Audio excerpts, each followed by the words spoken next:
The Outlaws of Ravenhurst. Chapter 1. The Grey-Cloaked Stranger. Night lay on the long swelling waves of the Chesapeake Bay.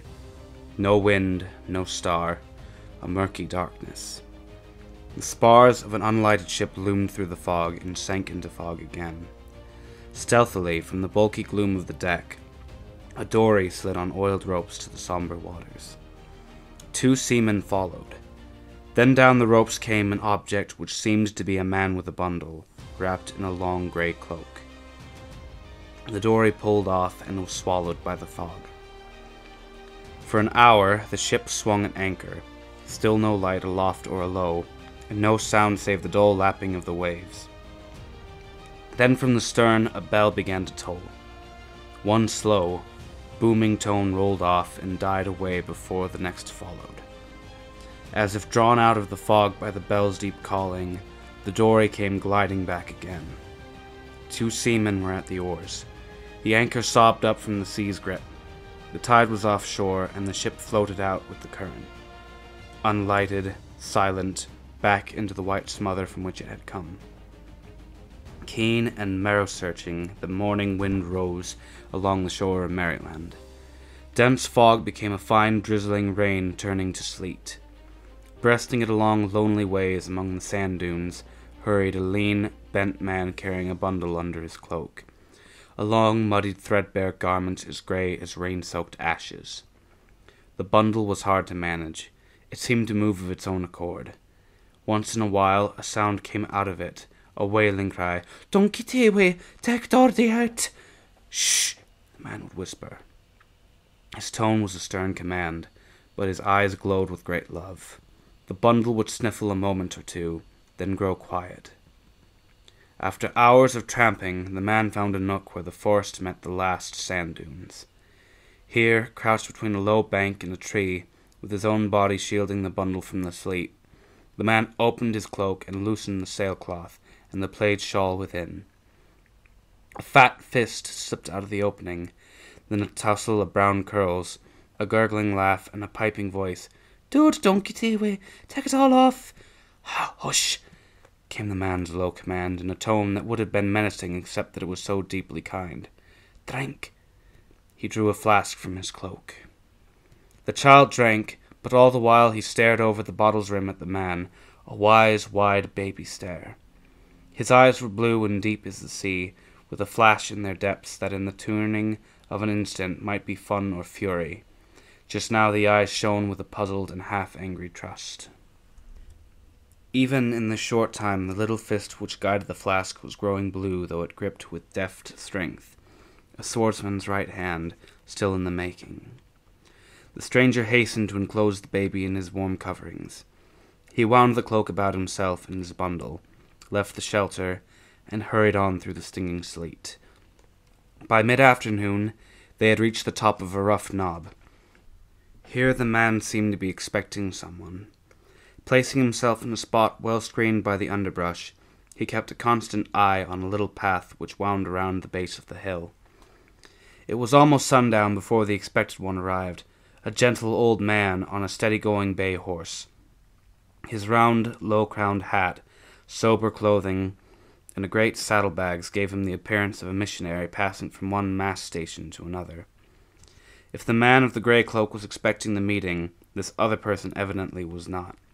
Yet the stranger studied the missionary's face with a look of recognition and relief. Then, turning sharply, he slipped off in an opposite direction across the hill and down the other side until he reached the path at a point where the horseman must soon pass. Here the stranger took his queer bundle from beneath his cloak and propped it up against a stump. He loosened the wrappings from the baby's face and pressed upon the little brow one long, long kiss. The child awoke and cried out to him. The grey-cloaked figure whirled and darted up the hill into a thicket. Perhaps he feared the horseman would come before time. Perhaps he could not trust himself further, lest he fail to carry out his plan. The child, left suddenly alone, cried out at first, as if it were some game. Then, crossed from weariness, he screamed and struggled with his coverings. At last, as if too weary to battle longer, his voice dropped to a convulsed sobbing. "Donkey! Don't get away. Far up the slope, the stranger knelt between a ledge and a twisted mass of brush and vine. His clenched hands were outstretched on the rock, gripped upon each other till the fingernails bit into the lean flesh. His hollow, weather-furrowed face was set by the clenched will behind it, but his eyes were wet with an agony of love and longing.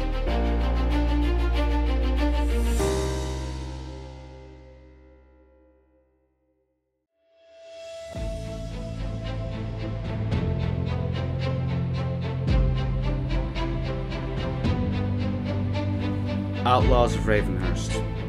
Chapter 2. Brownhead Goes Fishing. Two boys trod along an old Maryland path. The brown-headed one carried poles and bait. The red-headed one held an old flintlock gun. "Joel," grumbled the brown-head, "look at this bait. Not a blessed thing but cabbage worms. We won't get a fish till the owl knows when. What's biting on you, George? That's the best kind. Fish can have white worms any time he wants to nose along the bank, but he doesn't eat green ones every day. Anyhow, I had to clean the cabbage pit this morning." "Yeah, I thought you had lazy man's reason." "'Tisn't either lazy man's reason." "Redhead's temper's red. Better run or he'll kill me dead," mocked George, leaping over a log and racing downhill. "You'll take that back," panted Joel, scrambling after him with the old gun bouncing up and down on his shoulder. "Like to see you make me." But George's foot caught in a vine and down he went. Joel sprang astride his back and began bouncing up and down singing, "Take it back!" "No, I won't." "Take it back." "I won't." "You've got to." "I'll bounce till you do." "Ouch! Oh, my foot!" Joel caught his big toe in both hands. With a wiggle, George was free. "Have to take it back, do I?" He sprang over a log, then paused, for Joel was still hugging his toe. "What's up?" "Got a splinter in my toe." "Crying for a splinter, baby." "You'd cry if you had it." "Let's see. That's a bee stinger. Sure it hurts. Here, I'll pull it out for you." "Ouch!" "Mud'll take the sting out. Here's some." "Was it a honeybee or just an old bumble?" "Honeybee." "See him under the violet? Maybe Daddy will hunt for the bee tree Sunday." "Look, I must have stepped right on him. His wing is broken and a couple of legs. No wonder your stomach back, old buzzer." "Say, we better be going or we'll get what Patty gave the drum. You know, Mother said she didn't send us to go gallivanting in the woods. She sent us to fish." Then away they went, jumping over logs, dodging under bushes, setting all the blossoming sprays of Maytime dancing in their wake. They paused, out of breath, on the bank of the stream and dropped down on the moss to watch the fish slipping from stone to stone in the pool below. "Look at that oriole," whispered George. "He's making a twin for himself in the water." "Pool's a good-looking glass to make doubles in," agreed Joel. "Wait, your face is dirty." "So is yours." "Nothing else is the same, though. We're the least alike for a pair of twins. Our eyes are the same color. Now look again. Our eyes are blue, but yours are almost black and mine are like skim milk. Your nose is long and there's a hump in it. Mine turns up at the end. Your jaws are as square as old Dick's bulldogs. Mine, quack, quack, says the crazy duck. I'll pitch you in the creek for calling me a bulldog." George sat up sharply, turned and began digging for bait. The subject seemed to irritate him. Yet, Brownhead, hunting by a rotted stump for worms, could not have remembered the baby Brownhead propped against the same stump by the grey-cloaked stranger some 8 years before. "Glad we're not as much alike as Witch and Tother are. I found Witch out behind the woodpile crying this morning. Tother stole the cream to feed his cat. Along came Mother and spanked Witch for it. If we were alike, I might get a switching every time you need it." "Would you get a lick, miss?" But Joel suddenly had a greater interest. His eyes were on his wooden bob. Under it went. He jerked the line, then drew in. "Quack yourself, old know-it-all. Cabbage worms won't catch fish. Look at this one, will you? Half as long as my arm." "Hiss! What's over there in those bushes?" "Where?" "The big ones on the other side of those cattails. Watch 'em wiggle. I bet it's that old fox. Dad said to keep an eye out for him." George reached for the gun. "You won't steal any more of our chickens, old boy." "Ready?" Joel was picking up a stone. "I'll bring 'em out for you." "Let it fly."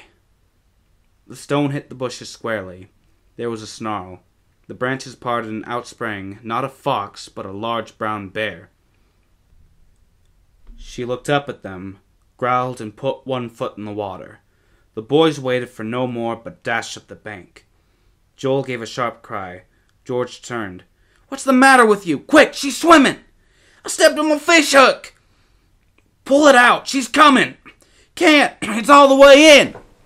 Here, let me get hold of it! Ow, don't! You got to stand it, she's halfway over! There, it's out! Come on, now! Ow, I can't step! Ow! You just turn your ankle, lean on me, hop! She's almost here, hop, I'll help you! Come on, George, save yourself! You think I'd leave you? Here, try to climb this tree! Too little, she can climb! Go on, you can run! Go on, George, quick! Quit crying! Climb! I'll boost you! At last, Joel was astride a crotch in the tree. George looked at his white face, jerked off both their belts, buckled them together, slipped one end of the strap around Joel's waist, twisted the rest around the limb a couple of times, and fastened it securely.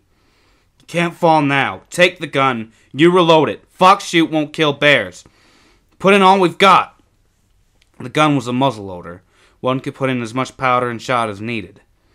The bear hasn't come up the bank yet, whispered Joel. Maybe she'll go downstream.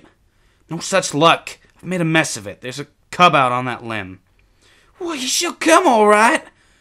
George cut a branch, lopped off the twigs, and tied his knife to it. Then, reaching out, he poked at the cub's feet. The woolly baby whined and snarled and backed farther out on the branch.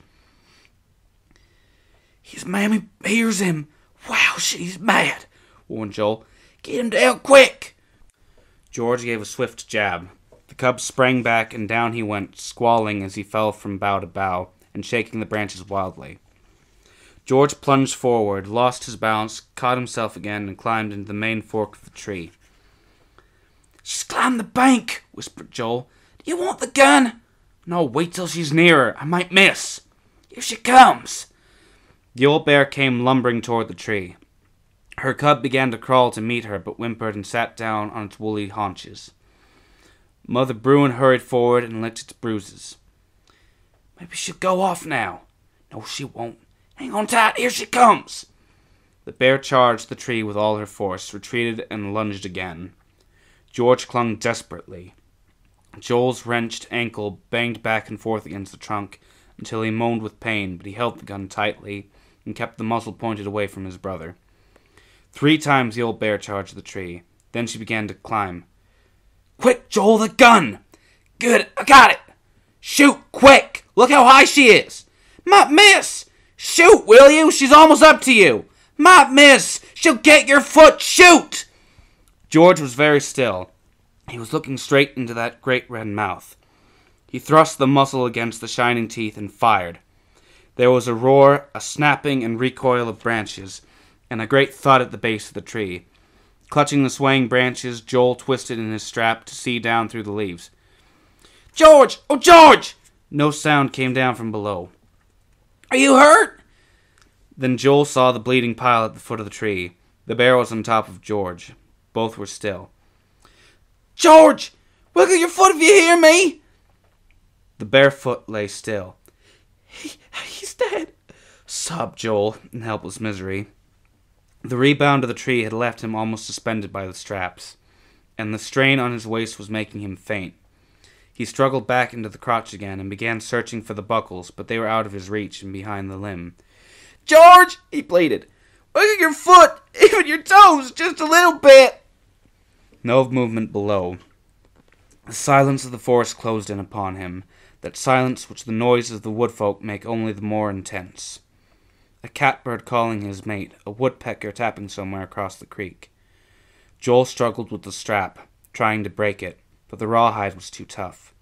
Helplessness began to numb him. Would help, could help ever come? The folks at home would not think of searching till after supper, and by then... Oh, George, wiggle! Kick! Do anything! I can't stand this! You're dead and I'm a-dying! I know I am! Things are so black and swimmy and I'm so queer inside. There's no one to help us. No one can even hear us. But God can hear us. I forgot. Then he prayed as he had never dreamed of praying. There was a strange, sweet sense of one unseen but very near. The numbing loneliness was gone. That woodpecker keeps tapping all the time. Such a queer one, too. Goes click-a-clack. Maybe it's a cricket. No, a frog? They don't go like that either. Sounds like chopping. Could be Daddy out in the new clearing? Joel made a horn of his hands and called, Dad! Oh, Daddy! His voice was pitiful and weak. The sound of the chopping went on steadily. You can't hear me. The boy drew a long breath. Oh, Dad! The chopping ceased for a moment, then went on. Dad! Oh, Dad! Clear above the voices of the woodland came an answering hello. There was silence a while, then a call somewhat nearer. Another call, and then a giant, red-bearded horseman came in sight on the bank beyond the creek. Who's there? What's wrong? A bear! It's killed George! There was a splashing in the creek bottom, a rattle of stones on the bank, and John Abel came crashing through the alders. He sprang from the saddle and threw the body of the bear backward and passed his hand over the boy's body. Heart still beating, thank God. No bones broken. Just stunned, I think. Small thanks to you, Joel. Why didn't you pull the bear off? He's nearly smothered. I couldn't, Daddy, came Joel's voice weakly. I couldn't reach the buckles. John Abel looked up and saw the swollen, blood-stained foot and the white face. Well, son, are you hurt too? Did the bear bite you? No, Daddy, I hurt my foot. Well, you'll have to be a man and stand it a while longer. George needs me more. There was nothing in his tone to show which boy was his son. Abel lifted Brownhead in his powerful arms and carried him to the pool. As he plunged him into the water, the lad gasped and opened his eyes. Oh, Dad, he cried as he caught sight of the red-bearded face. The bear! She'll get Joel! He can't run! The bear won't hurt nobody now. She dead? Did I hit her? Hit her? You about blew the gizzard out of her. You don't need to fill a gun chock full even to kill a bear. You blew the gun up, my boy. Oh, did I break it? It cost so much.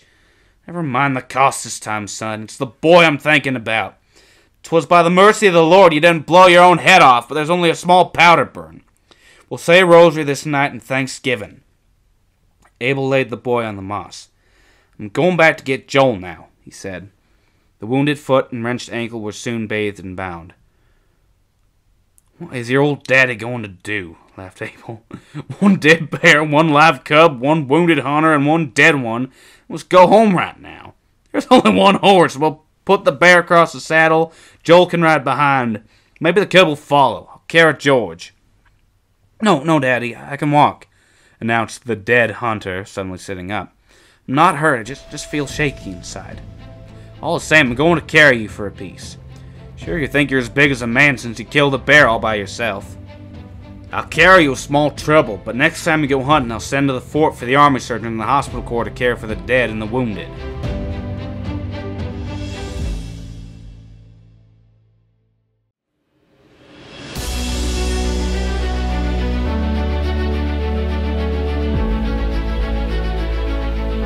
Outlaws of Ravenhurst, Chapter 3. Uncle Roger. There's Mother at the edge of the clearing, called Joel from his perch on the horse's back. Wonder what brought her way out here.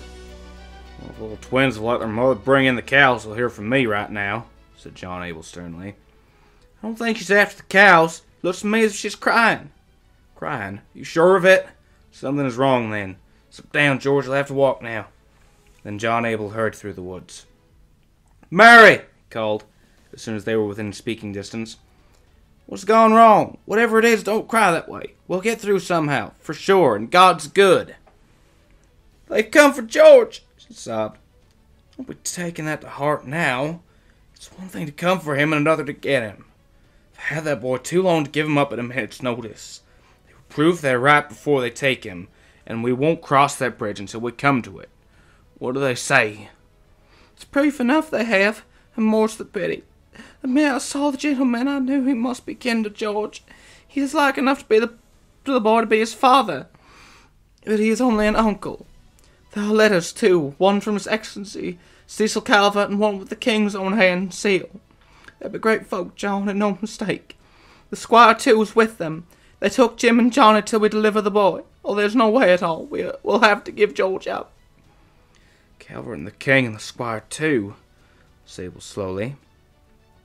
We've come to the bridge after all. I've no right to keep another man's son. No man would have the right to keep mine. But it's hard. Bitter hard. I love the boy. Mother, broke in George, they can't take us away from you. You won't let them take us, will you, Daddy? Mary Abel drew the boy into her arms. You tell him, Joan, she sobbed. I can't do it. Well, there's nothing else to do but say out straight and blunt a thing I never meant that you should know. George, you are not one of the Abels. You are not Joel's twin. You are not my son, though God knows there's not one of my own that I love more than I love you, child. Father Cornwall found you sitting by the roadside and brought you to us. I set you on Mary's knee beside Joel, and so far as love and care go, you have been ours ever since. It is a bitter thing for me to give you up. Still, I have no right to keep you from your people. Oh, and you were so sweet that night, sobbed the woman. I asked you your name. You put one arm around wee Joel, and up you looked with your big blue eyes for all the world like a robin. Miss Dory, says you, me once Duncan Taylor, and me do. We thought by that your name was George, but the gentleman called you Gordon. For many a day you cried for Duncan Taylor. But John, Mrs. Abel turned toward her husband. That was worse than taking of him. I don't like the look of that, uncle. Oh, how he did curse when he saw the image of Our Lady on the mantle. Perhaps he will lead our lad astray. As for the leading our lad astray, said Abel, putting one great hairy hand on the boy's shoulder, no man can lead you into sin if you don't follow him. You'll have to stand on your own 2 feet and be a man. Remember one thing. There is nothing worth buying, not fast horses nor fine houses, not even a place in the king's court, if the price you pay for it is the fire of hell forevermore. There was a clatter of hoofs on the bridge in the hollow. Here they come now. Goodbye, lad. We'll say the beads every day till we know that you are safe. Abel's deep voice trembled. Goodbye, boy, and God bless you. Oh, the grey horse is his uncle, said Mary, pointing one rough-handed, toil-worn hand. You can see the likeness yourself, John. The boy's face is brown and his jaw is most square, said Abel. Well, they are indeed alike, but God grant the boy's face may never be like the man's. It is bitter hard to trust our boy to such a keeper. Bitter hard. The horseman galloped toward them, straight across the sprouting corn. The gentleman sprang from his horse and drew the gauntlet from his right hand. The fingers were long and white. There was a ring, one only, but the jewel in it might have shone in the king's crown. He took the brown hand of the boy in his and looked at the face closely. "That's the Gordon," he said. "But whence come all this bruises? There's a burn." Turning sharply toward Abel. "You will explain this." The lad loaded the gun too heavily. He was too old and blew up with him, sir. Thanks to the mercy of God, he wasn't hurt badly. God's mercy. What of your own carelessness? Allowing a mere babe to load a gun. Sir, here in Maryland we don't call boys of 10 babies. If you think I'm too young to handle a gun, look at the bear on my horse yonder. That's his hunting bag for this afternoon. There was just a touch of honest pride in John Abel's voice. Gordon killed yonder beast, cried the nobleman. Well, no wonder. He is a scion of House of Ravenhurst. The earls were famous huntsmen, all of them. Edwin, remain and bring the skin. It will look well below fire the brazen antlers, eh, Godfrey? Give the fellow the reward. It was a fat purse, and will repay ye for your trouble, my man. John Abel straightened his shoulders. Keep your money, your lordship, he said bluntly. The boy is yours. Have no right to keep him, but I'm not selling him to you. If a man has a cabin in his new land, fancies himself already a gentleman, sneered Sir Roger Gordon. Martin, give the peasant his brats. Walter, bring Lord Gordon his horse. The twins struggled down from the soldier's saddle and ran to their mother. But as Walter came forward with the horse, George drew his hand from his uncle's grasp. I want to say goodbye, please, he said. Walter, give the young gentleman your hand to mount. We have wasted too much time as it is. I'm going to stay till I say goodbye, flashed the boy, and I won't go before. Do as you are bid, George. It was Mary's quiet voice. Yes, mother. The boy mounted. The horseman trotted back across the field and down the road, but the boy's face was turned toward the wood. The little group among the trees dropped out of sight. The cabin came and went. As the last bit of smoke was hidden by the trees, the brave lips began to tremble, and the tears came, burning hot and choking. Sir Rogers gave a signal. The troop swung forward, leaving him and his nephew alone. "Is this the gratitude you show to the uncle who has come overseas in search of you? I wanted to say goodbye. You wouldn't let me even kiss mother or tell Joel. Kiss! Such dirty... They are not dirty! Only from hard work since sunup. They are my folk. Joel, he's my twin. I always thought he was... Your folk!" cried the gentleman with a laugh. "Ha! But you do not know as yet who or what you are. You are Charles Gordon, Lord Lochraven, the son of James Gordon, Lord of Lochraven, 3rd Earl of Ravenhurst. Your mother is Lady Margaret of Douglas, daughter of Sir Wilfrid Douglas, of the line of old Sir Archibald Bill the Cat. There are few in Scotland that can boast such blood as yours, and you are waiting for your folk, the folk of the heir of Ravenhurst." He laughed again. "Ha! John Ebble, lord of a log cabin in a pigsty, in size an ox and brain a pipkin. His most noble dame with a face as wrinkled and brain as the apple she baked last Candlemas. A dozen, nay, it was 14 red-headed brats, and these are the folk they're saying of Ravenhurst." A light leaped far down in those deep blue Douglas eyes, a flame that burned up boyish tears to leave a white-hot anger which Roger both knew and feared. Gordon answered, "Sir, pour not, the Abels are my folk."